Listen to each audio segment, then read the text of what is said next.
बोलिए भोले बाबा की जय। दोस्तों, मैं आप सबके सामने एक भोले बाबा की गीत लेके आई हूँ। जिस समय भोले बाबा जो है दूल्हा बन के राजा हिमाचल जी के द्वारे पे आ रहे थे, तो उसी समय का गीत है।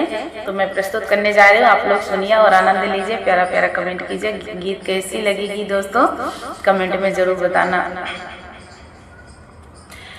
राजा हिमाचल जी के द्वारे, राजा हिमाचल जी के द्वारे भोले दूल्हा बने आ रहे हैं।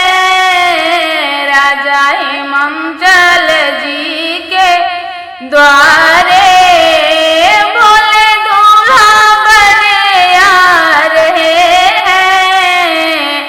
राजा हिमाचल जी के द्वारे भोले दूल्हा बने आ रहे हैं। उनकी जटा में गंगा बिराजे, उनकी जटा में गंगा बिराजे, चंदा में सजे आ रहे हैं। उनकी जटा में गंगा बिराजे, उनकी जटा में गंगा बिराजे, चंदा में सजे आ रहे हैं। राजा हिमाचल जी के द्वारे भोले दूल्हा बने आ रहे हैं।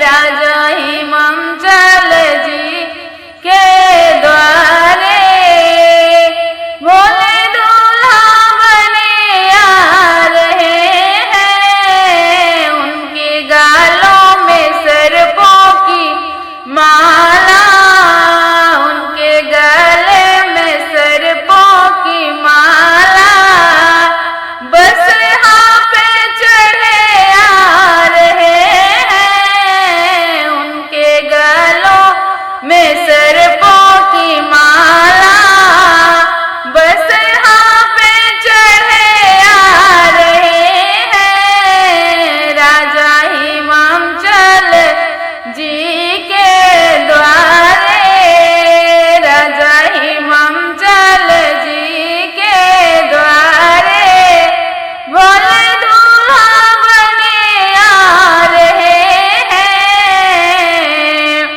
उनके हाथों में त्रिशूल बिराजे, उनके हाथों में त्रिशूल बिराजे, डमरू में सजे आ रहे हैं। उनके हाथों में त्रिशूल बिराजे, डमरू में सजे आ रहे हैं।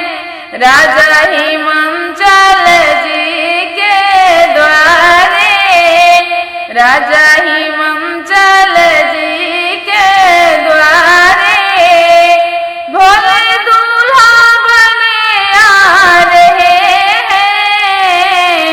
उनके अंग में मृगछाला बिराजे, उनके अंग में मृगछाला बिराजे, भाभूति में सजे आ रहे हैं। उनके अंग में मृगछाला बिराजे, भाभूति में सजे आ रहे हैं। राजा हिमाचल जी के द्वारे भोले दूल्हा बने आ रहे हैं। राजा हिमाचल जी के द्वारे भोले दूल्हा बने आ रहे हैं। उनके संग में है